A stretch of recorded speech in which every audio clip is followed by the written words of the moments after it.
안녕하세요. 오늘도 사연살롱을 찾아주셔서 감사합니다. 저는 사연살롱 채널의 사연을 항상 즐겁게 듣고 있는 사연살롱의 애청자입니다. 사실 사연 들을 때마다 이렇게 많은 사람들이 보는 곳에 자기 이야기를 보내는 사람들은 성격이 아주 외향적인 분들만 있을 거라 생각했는데요.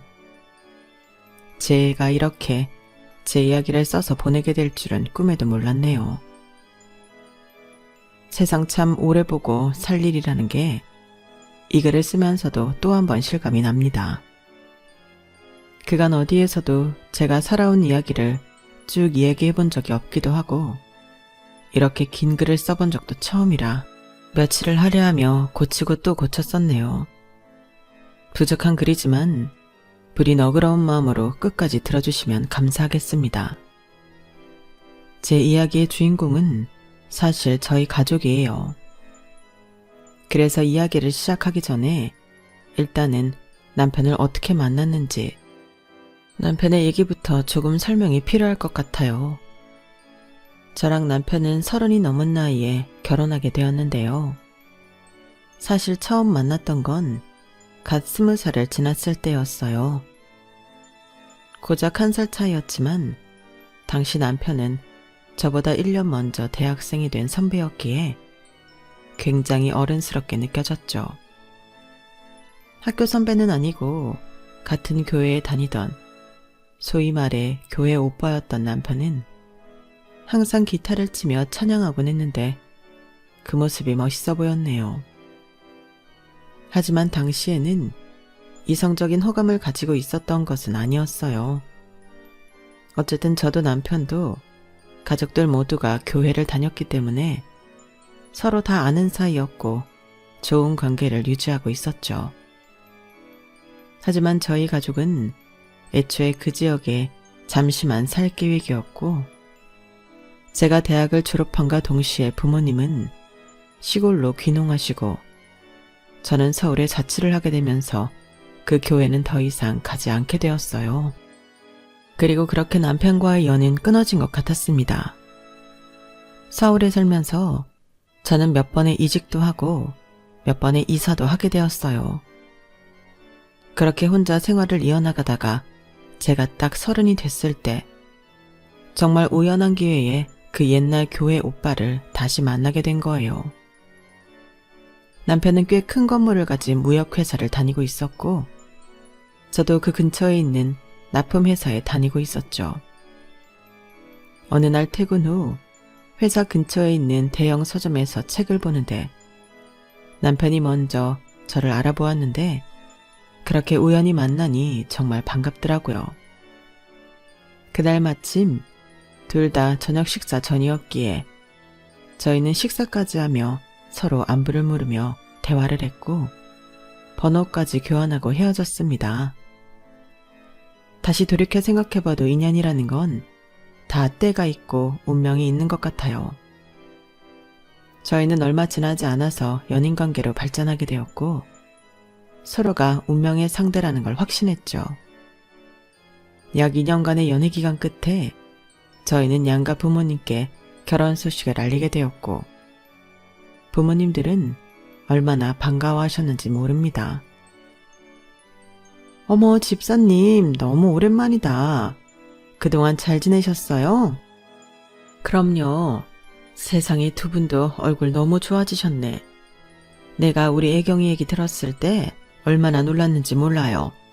세상에 우리 동우를 데리고 올 줄은. 우리 집사람이 안 그래도 옛날에 동우 볼 때마다 사이 삼고 싶다고 그렇게 말을 했었는데 소식 듣고 엄청 좋아했어요. 저희도 마찬가지예요. 동 여자도 안 만나는 것 같길래 저놈 저거 결혼은 하려나 싶었는데 애경이같이 예쁘고 참한 며느리를 데려오다뇨. 제 아들이 확실히 절 닮아서 여자 보는 눈은 있더라고요. 상견례 자리에서 양가 부모님들은 마치 오랜 친구를 만나신 것처럼 화기애애하게 담수를 나누셨고 덕분에 저희 부부는 결혼식까지 모든 일이 순조롭게만 흘러갔어요. 축복 속에 올린 결혼식이었기에 다른 집안처럼 고부 갈등이나 그런 것도 거의 없었죠. 결혼하면 현실적인 문제가 생길지도 모른다는 막연한 불안감이 있기도 했는데 신혼기간 내내 저희 부부는 온전히 둘만의 신혼을 즐길 수가 있었어요. 왜냐면 저희는 양가 부모님이 모두 금슬이 좋고 삶이 바쁘셔서 애초에 저희한테 크게 관심이 없으셨거든요. 시부모님은 고급 한정식집을 오랫동안 운영하셨고 저희 부모님은 일반 직장을 다니시다가 귀농하셔서 여유 있게 살고 계셨으니까요. 이렇게 순탄하기만 하던 제 인생에 폭우 같은 날들은 예고 없이 찾아왔습니다. 그 해는 저희 엄마의 60번째 생신을 맞이하는 해였어요. 그리고 시아버지 역시 그 해의 환갑을 맞이하셨죠. 두 분은 동갑이셨거든요. 게다가 두 분의 생신 날짜도 3주 차이로 비슷했기 때문에 저희 부부는 두 분의 환갑을 맞이해서 큰 계획을 세우게 되었어요. 먼저 친정에서 한 번, 시댁에서 한 번 식사 자리를 가진 뒤 양가 부모님께 별다른 선물 대신 효도 여행을 보내드리기로 했던 거죠. 물론 당시 저희 부부도 신혼 초기였기에 여유 자금이 많지는 않았어요. 그래서 해외여행을 보내드리고 싶었는데 그러지 못하고 국내 여행으로 보내드리게 되었죠. 또 저희가 같이 따라가지 못하니 말이 안 통하는 해외보다는 국내 여행이 낫겠다는 생각도 있었고요. 대신 좀 더 고급 숙소와 투어를 예약해드리기로 했는데요. 그런데 저희 얘기를 들은 시아버지는 여행은 친정 부모님만 가는 게 좋겠다며 완곡하게 거절을 하셨어요. 정말 고맙지만 마음만 받으마. 사돈네랑 같이 여행 가면 우리도 너무 재밌긴 하겠다만 지금은 가게 일이 워낙 바빠서 같이 가기가 힘들 것 같아. 나중에 다 같이 식사나 한번 하자꾸나. 요즘 식당 일이 많이 바쁘세요. 여행 가는 기간만이라도 저희가 단기 알바를 구해드려 볼게요. 아니야. 이번에 우리 식당에서 오래 일한 분이 관두시면서 바빠진 거라서 우리가 빠질 수가 없어서 그래. 동호 넌 알겠지만 정혜 이모가 이번에 관두시기로 했어. 지난달에도 직원이 2명이나 관뒀었는데 우리까지 빠지면 정말 장사가 안 돼서 그래. 정혜 이모가요? 그럼 식당 일 봐줄 만한 분이 없긴 하네요. 그럼 날짜를 옮기는 건 어떠세요? 가을쯤으로 다시 날을 잡아볼까요? 이 시즌이 딱 더워지기 전이라 잡은 건데 아예 여름 끝나고 가시면 더 편하실 수도 있을 것 같고요. 괜찮단다. 너무 마음 쓰지 않아도 돼. 우리가 정말 바빠서 그러는 거고 다음에 사돈 내외랑은 일정 안정됐을 때 따로 만나보마. 우리 생각 다 해서 준비했을 텐데 미안하구나. 제가 미리 말씀을 드릴 걸 잘못했네요. 이 사람이 좋은 마음으로 여행 계획도 짜고 준비도 한 건데 옆에서 제가 미리 엄마나 아빠께 연락을 드려서 일정을 좀 체크할 걸 그랬어요. 그럼 저희가 장인어른이랑 장모님께는 잘 말씀드릴게요. 나중에 알고 보니 당시 시부모님은 오래 일하시던 주방 이모님과 직원들이 간둔 것도 있지만 주변 지역에 배달도 시작하시면서 일이 늘어나 정신이 없는 시기셨더라고요. 미리 소통을 하지 못했던 저희 잘못이었죠. 결국 저희는 시아버지 생신 선물은 따로 해드렸어요. 그렇게 저희 친정 부모님만 여행을 가시게 되었는데 우리만 가는 여행이라면 국내 여행으로 가도 충분하시다던 부모님의 의견에 따라 국내로 여행을 보내드렸어요. 패키지 여행이 아닌 일반 자유여행으로 보내드리려고 숙소와 투어 택시 등 필요한 건 저희가 미리 다 예약하고 결제를 마친 상태였죠. 그렇게 신경을 많이 써서 떠나는 날 아침까지 배웅을 해드렸는데 그게 저희 부모님의 마지막 모습이 될 줄은 꿈에도 상상하지 못했어요.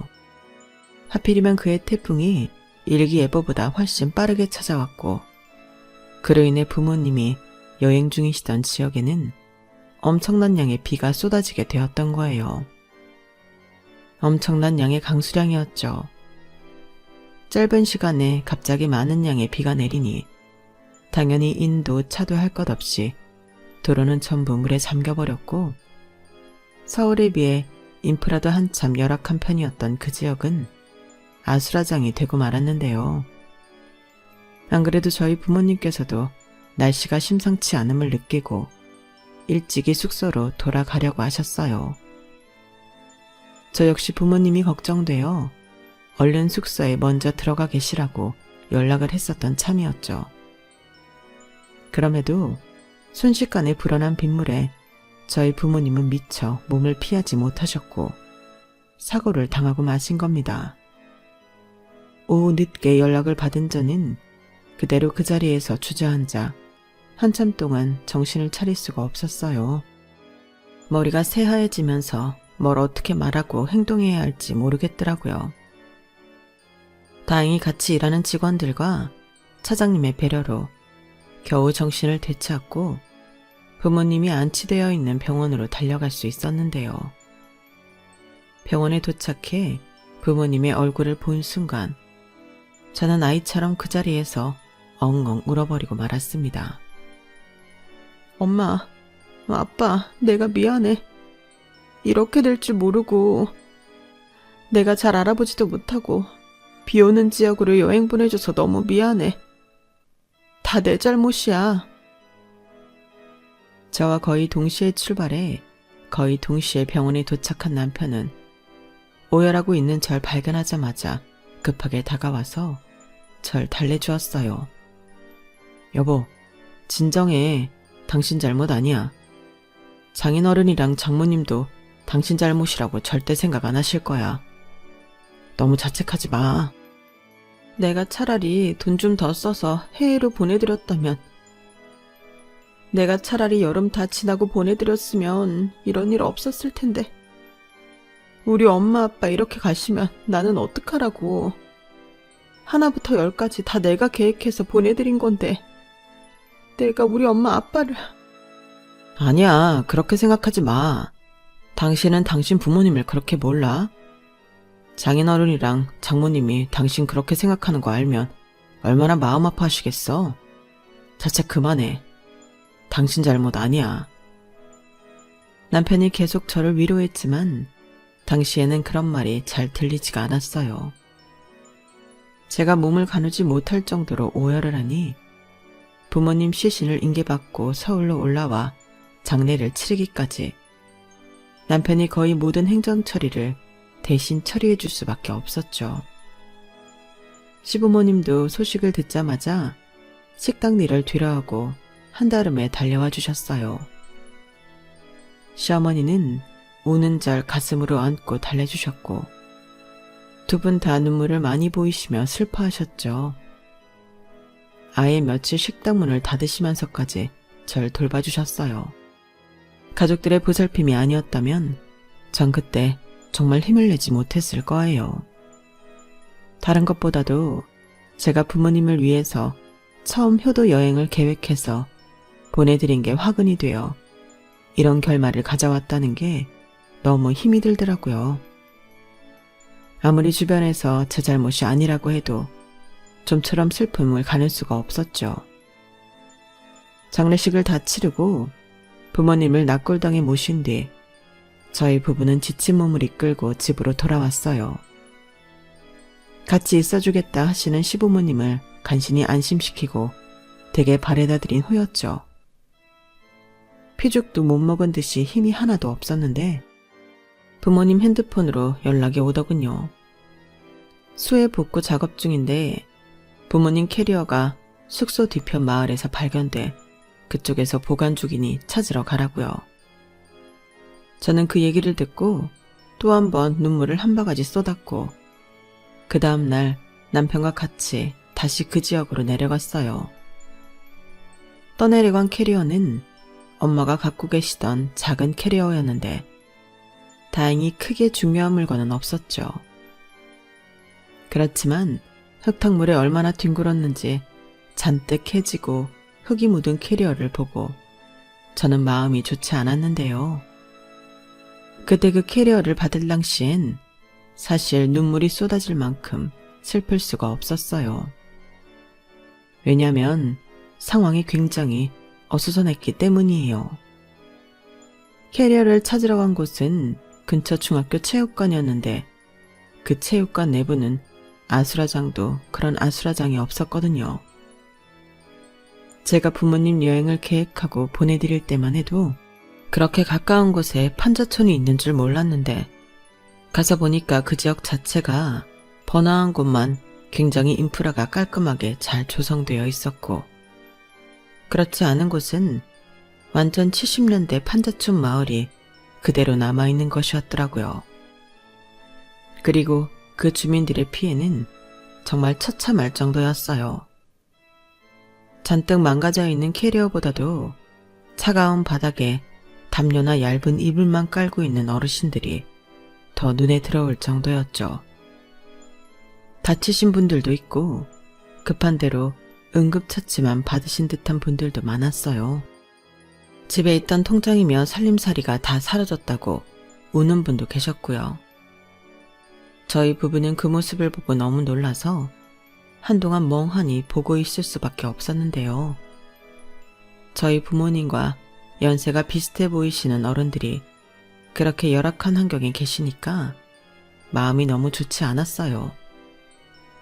그때 저희 근처에 있는 한 할머니의 목소리가 귀에 쏙 들어오더군요.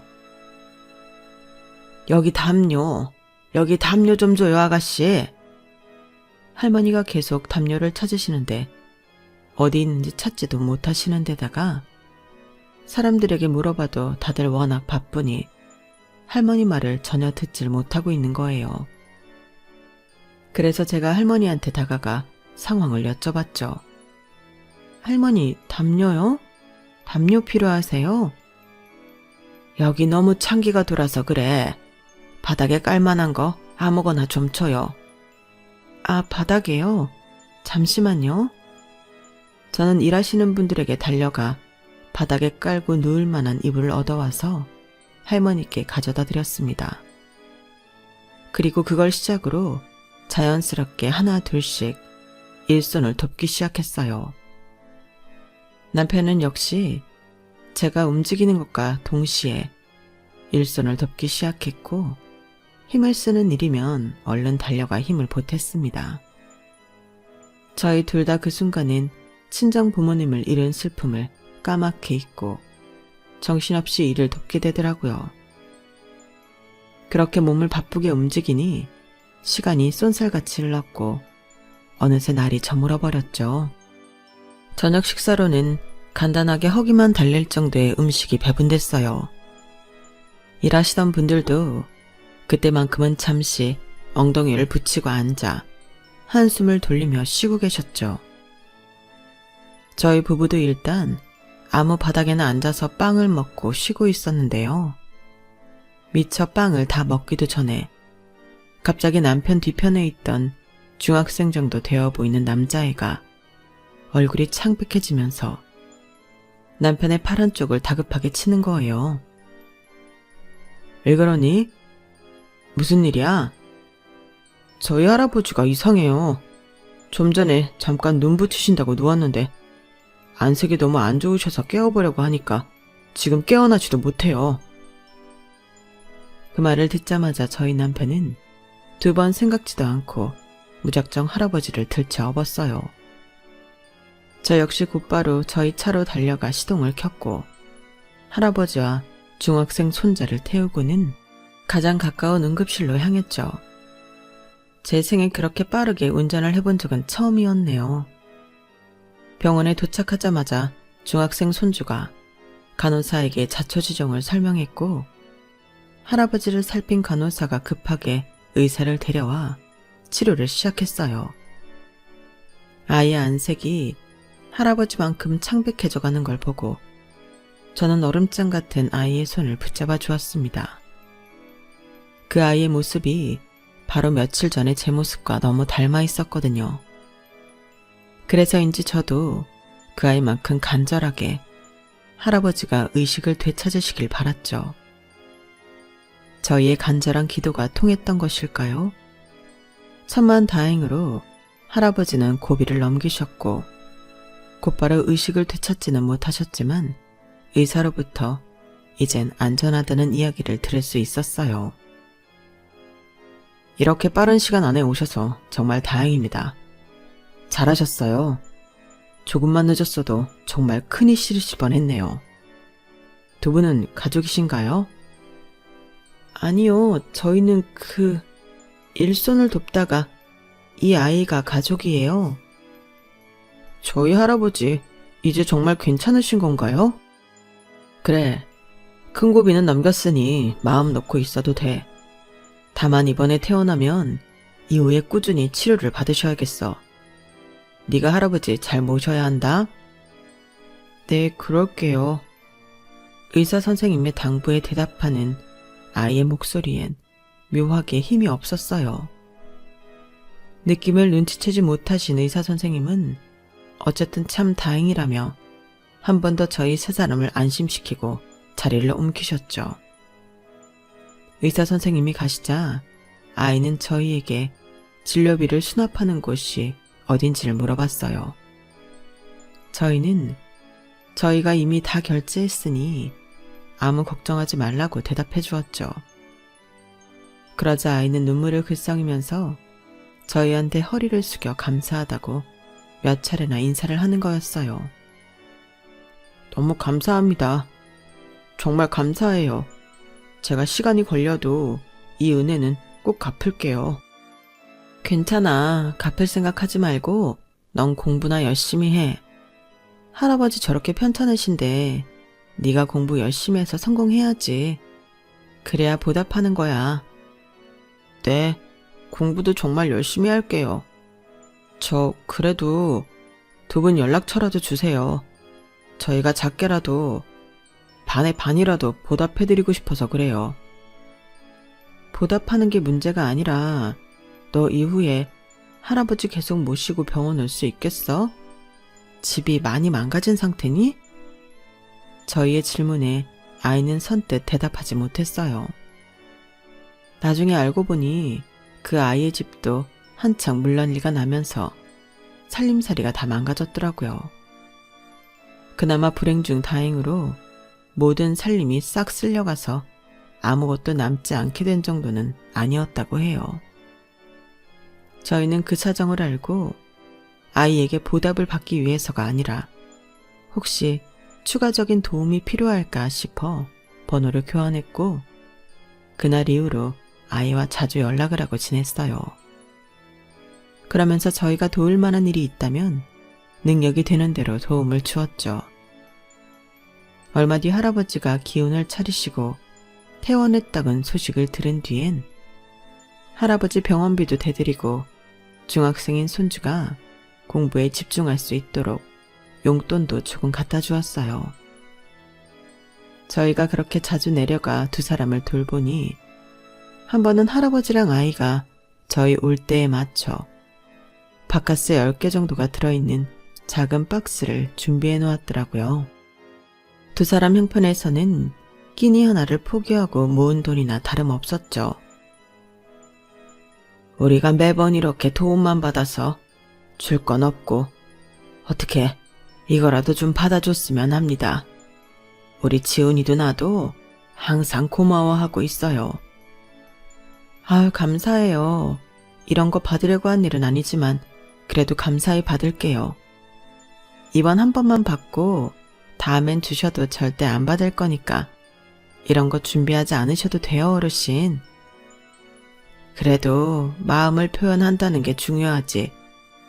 이만큼이라도 보답하고 싶은 게 우리 마음입니다. 비록 우리가 이런 거 자주 마련할 형편은 못 되어도 손주도 보는 앞에서 도움을 받기만 하는 모습을 보이고 싶진 않아요. 그럼 딱 2병만 준비해 주세요. 저희 둘이서 한 병씩만 마셔도 충분합니다. 그 전까지는 그 집 손주가 중학생의 나이로 어려운 환경 속에서도 어쩜 그렇게 공부도 열심히 하고 심성이 바르고 성실할까 감탄만 했었는데, 할아버지의 그 말씀을 듣고 나니 가정교육을 제대로 받아서 그랬구나 하고 깨달았네요. 올바른 성정을 가진 할아버지 밑에서 자랐으니 아이가 그렇게 바르게 자랄 수밖에 없었죠.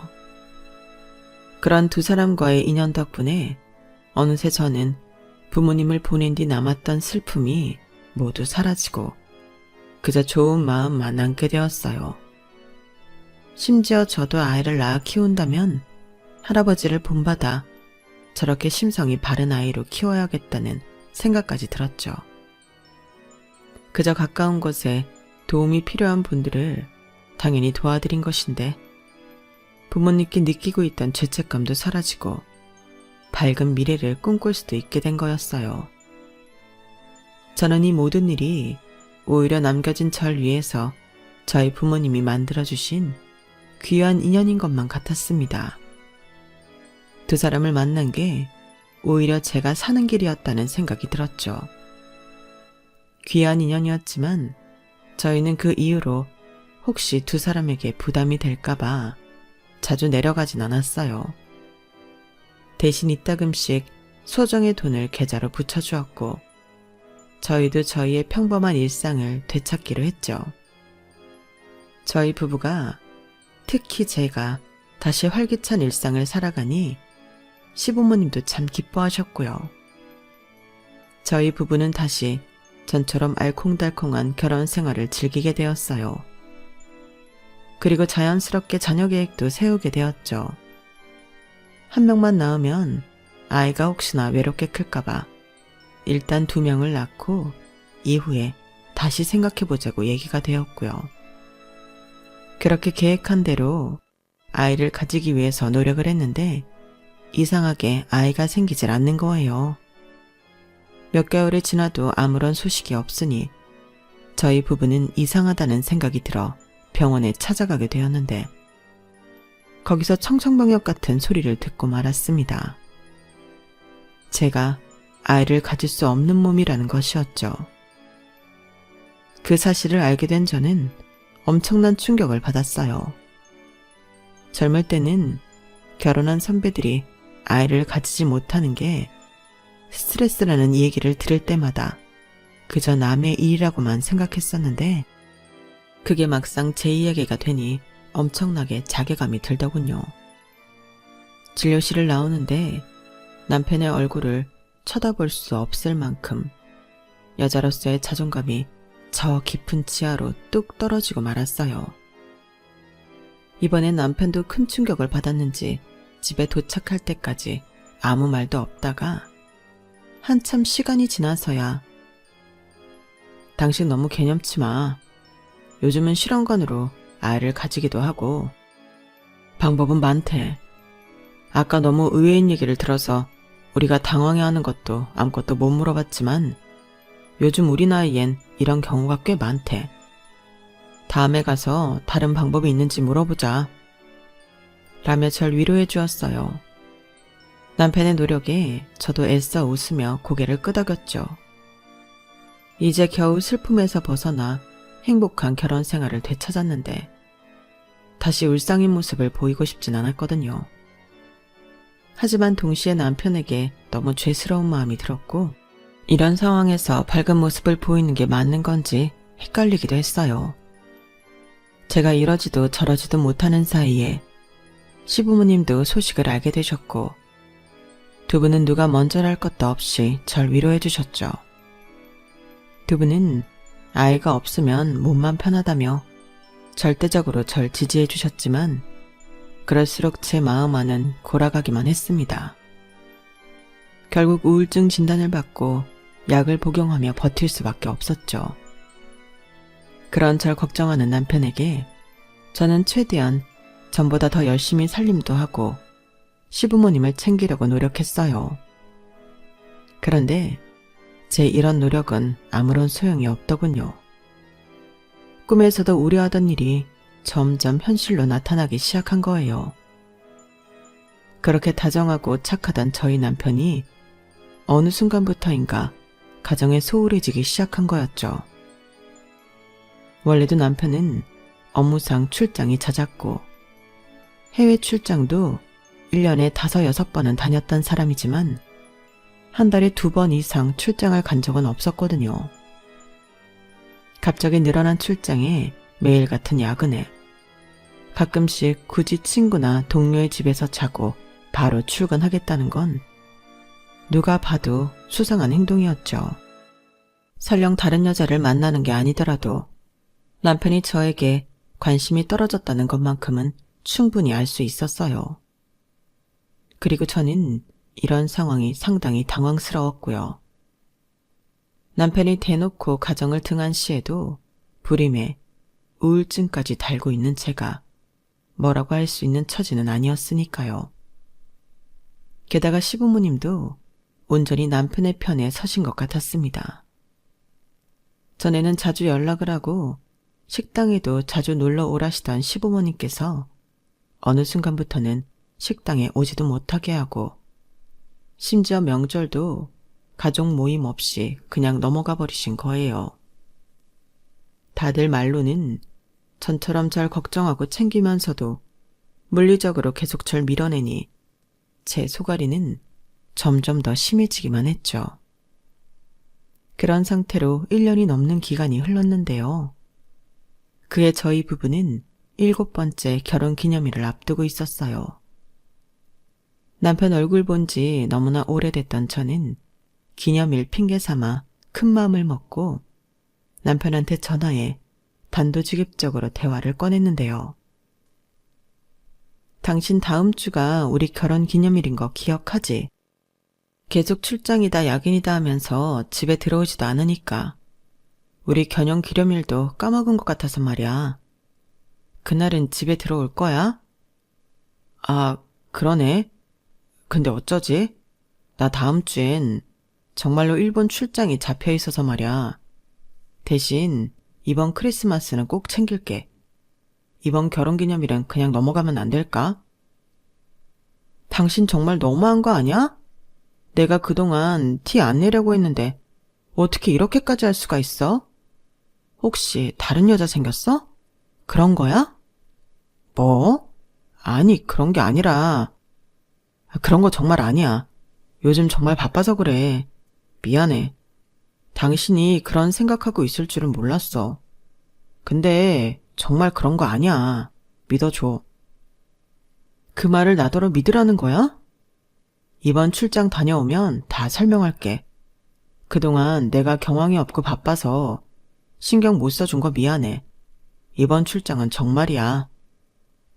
남편은 자기 말을 믿어달라며 당부하며 전화를 끊었지만 속 시원한 해답을 얻지 못한 전 의심과 서운함을 지울 수가 없었어요. 결국 남편은 해외 출장을 떠났죠. 이번 출장은 무려 15일짜리라고 하더군요. 꾹꾹 눌러왔던 분노와 서운함이 폭발한 저는 그런 남편에게 신경 뚝 끊고 혼자서라도 의연하게 지내보려고 했는데요. 자동차 보험료 문제로 남편과 의논을 해야 하는 상황이 생긴 거예요. 그런데 남편의 연락이 안 되는 겁니다. 처음엔 따르릉 하면서 통화 연결음은 들렸는데 나중엔 아예 전화기가 꺼져 있다는 멘트가 나오더군요. 그 멘트를 듣는데 전 심장이 철렁했어요. 아무리 저한테 관심이 없어도 전화기를 며칠 동안 꺼두는 건 말이 안 되잖아요. 그것도 출장 중에 말이에요. 3일 넘게 전화기가 꺼져 있다는 멘트를 듣고 걱정이 된 저는 회사에 오전 반차를 내고 남편의 회사로 찾아갔어요. 혹시 같이 간 사람의 연락이라도 듣게 되지 않을까 싶어서요.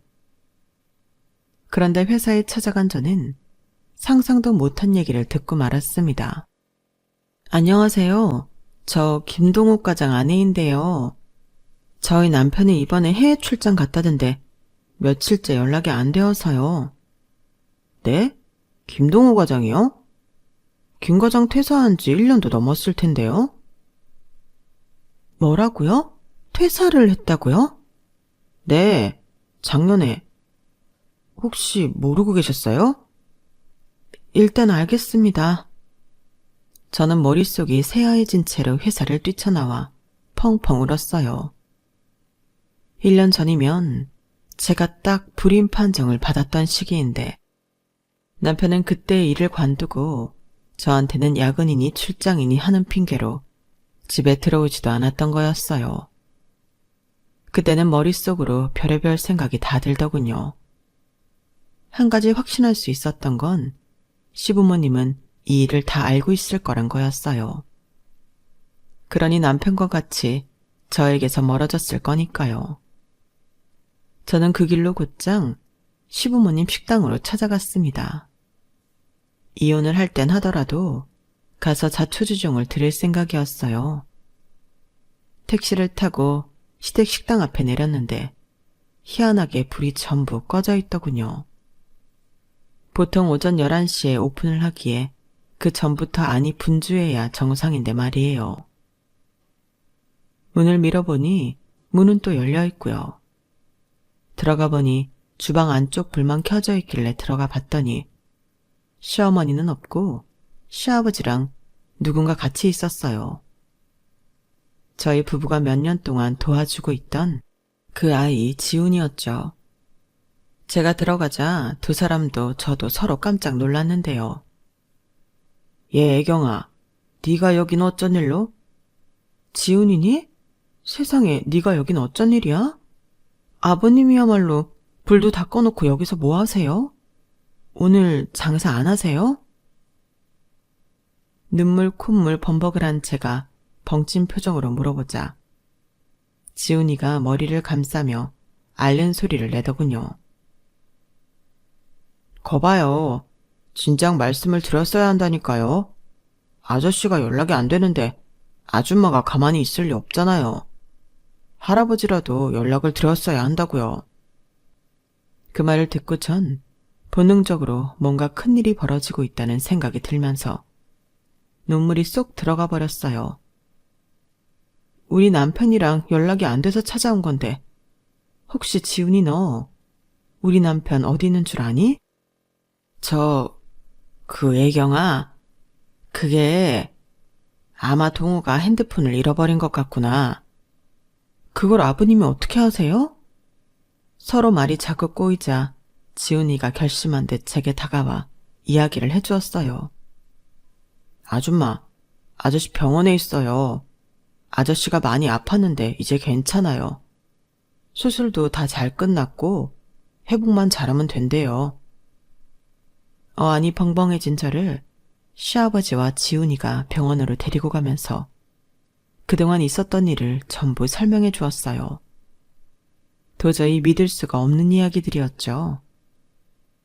남편은 한 해 전 제가 불임 판정을 받고 며칠 지나지 않아 회사에서 진행한 건강검진에서 신부전증이라는 결과를 받게 되었다고 해요. 남편의 입장에서는 당황스러웠지만 당시 제가 우울증으로 병원을 다니기 시작하게 되니 저에겐 이 사실을 알리는 게 좋지 않다고 생각이 들었답니다. 시부모님께만 이 사실을 알린 거죠. 그런데 생각보다 병이 빠르게 악화되어 정상적인 식단조차 할 수 없게 되자 영업직이었던 남편은 거래처를 만나는 일도 자연히 힘들어질 수밖에 없게 됐다고 해요. 그래서 시부모님과 그 문제에 대해서 논의한 끝에 차라리 회사를 관두고 당분간 시부모님 가게 일을 도우면서 이직을 알아보기로 한 거였고요. 하지만 한 번 무너진 건강 상태를 다시 회복하는 것은 너무나도 어려운 일이었죠. 상태가 호전되기는커녕 계속 안 좋아지니 저에게 사실을 털어놓을 타이밍만 자꾸 놓치셨다고 하는데요. 근데 그 시기에 제가 군대 일로 아저씨께 좀 조언을 구할 일이 있었거든요. 그래서 통화하게 됐는데 들려오는 소리가 아저씨가 병원에 계신 것 같은 거예요. 여쭤보니까 병원을 다녀오는 길인데 신장 이식이 필요하다는 얘기를 들었다고 하시더라고요. 희한하죠. 원래 제가 아저씨랑 그렇게 자주 연락하진 않는데 왠지 아저씨한테 전화해야겠다는 생각이 들었던 거거든요. 근데 아저씨도 남한테 자기 얘기 하시는 분이 아니신데 그 타이밍에 마음이 약해지셨는지 저한테 막 얘기를 하시더라고요. 그래서 제가 이식해드리겠다고 한 거예요. 검사해보니까 또 신기하게 이식이 가능하다는 결과가 나오는데 뭔가 운명 같았어요. 지훈이의 설명을 들을 때까지만 해도 사실 저는 그 모든 이야기가 와닿지가 않았어요. 지난 1년 동안 남편과 별거와 다름없는 생활을 하긴 했어도 그래도 가장 가까운 사람인 제가 그렇게까지 큰일이 벌어지는 걸 몰랐다는 게 현실 같지가 않았거든요. 무려 장기 이식이라는 엄청난 일이 벌어진 건데 말이에요. 그런데 불과 몇 분 후에 병원에 도착해서 실제로 병실 침대에 환자복을 입고 누워있는 남편을 보니 그제서야 눈물이 펑펑 나면서 다리가 풀리더라고요. 그 전까지는 피곤하고 예민해 보이기만 했던 남편의 얼굴이 너무나도 수척해 보였거든요. 남편과 시어머니는 시아버지와 지훈이가 수술 당일날 잃어버린 남편의 핸드폰을 찾으러 식당에 간 줄로 알고만 있다가 엉망인 몰골에 제가 나타나니 깜짝 놀랐죠. 두 사람은 누가 먼저랄 것도 없이 일어나서 말까지 더듬었어요. 어머, 애경아, 여기 네가 어떻게 두 사람 식당에 다녀온다며? 식당만 다녀온 거야. 식당 전부 샅샅이 뒤져도 동호 핸드폰은 없던데. 주방에 잠깐 들어갔었다 그래서 주방도 다 뒤져봤는데 없어. 근데 갑자기 애경이가 들어오더라고. 동호랑 연락이 안 된다고. 아우, 저 애경아, 미안해. 우리가 널 이렇게까지. 정말 이렇게까지 속이려고 한 건 아니었는데. 여보, 미안해. 나는 그냥 당신한테 이런 모습 보이기가 걱정이 돼서 그만. 나도 이렇게 일이 커질 줄은 몰랐어. 이런 일이 있었으면 나한테 가장 먼저 얘기를 했었어야지. 사람을 이렇게 오랫동안 오해하게 만들어도 돼? 내가 그동안 얼마나 별의별 생각을 다 했는 줄 알아? 내가 아무리 우울해도 당신 병간호도 못 해줄 줄 알았냐고. 당신 정말. 그동안 마음고생하던 게 떠오르면서 저도 순간 울컥해버리고 말았네요. 제가 정말 엉엉 울자 남편도 시부모님도 어쩔 줄 모르면서 제 등을 토닥이고 위로해 주셨고요. 그날 저희 남편에게서 미안하다는 소리를 못해도 500번은 들었던 것 같아요. 그렇게 저희 가족은 서로 쌓였던 오해를 다 풀고 예전처럼 화목해질 수 있었어요. 남편과 지훈이는 다행히 수술 경과가 아주 좋았고 병원에서도 앞으로 열심히 잘 관리하면 된다는 긍정적인 얘기를 해주었어요. 신장 이식을 받은 후엔 식단도 생활 습관도 정말 많은 주의가 필요해서 저희 부부는 한동안 다른 것보다 식습관과 생활 습관에만 집중하며 살아갔어요. 그리고 저는 남편뿐만 아니라 저희 남편의 생명을 살려준 은인인 지훈이도 꼬박꼬박 챙겼습니다.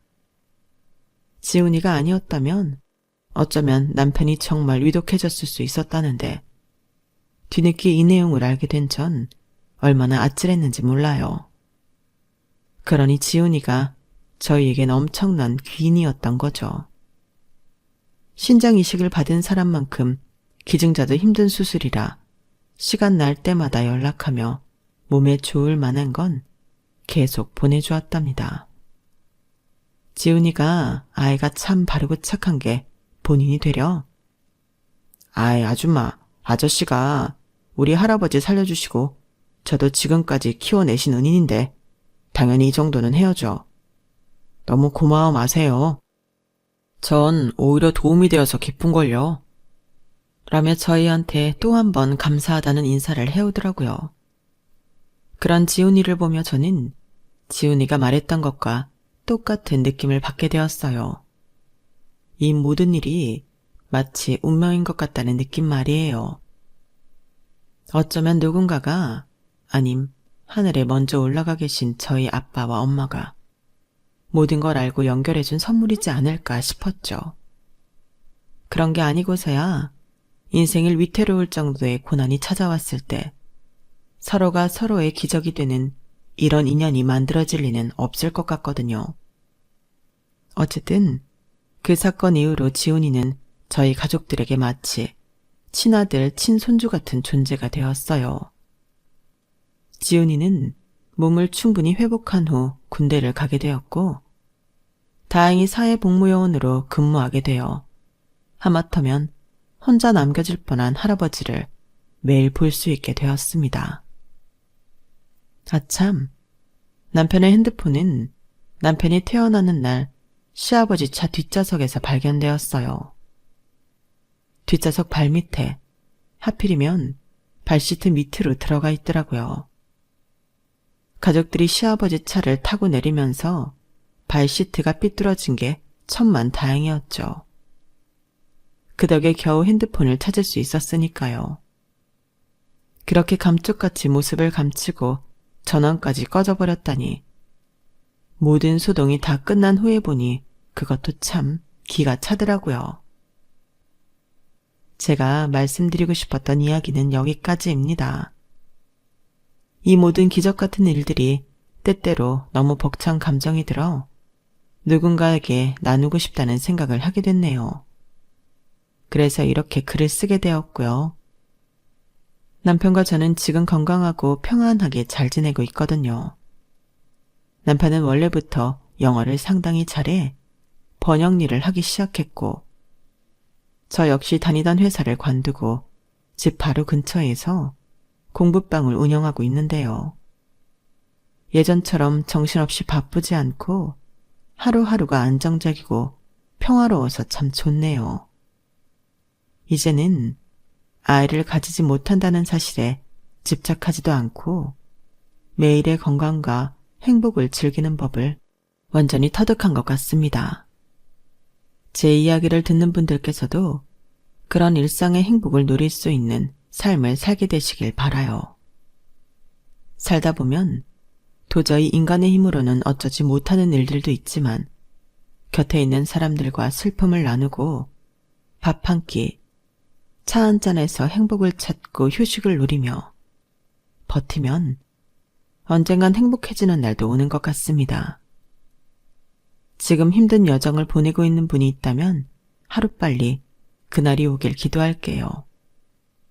감사합니다. 여러분, 사연 댓글에 응원과 현명한 조언 부탁드려요. 좋아요와 구독은 저에게 큰 힘이 됩니다. 오늘도 좋은 일 가득하세요.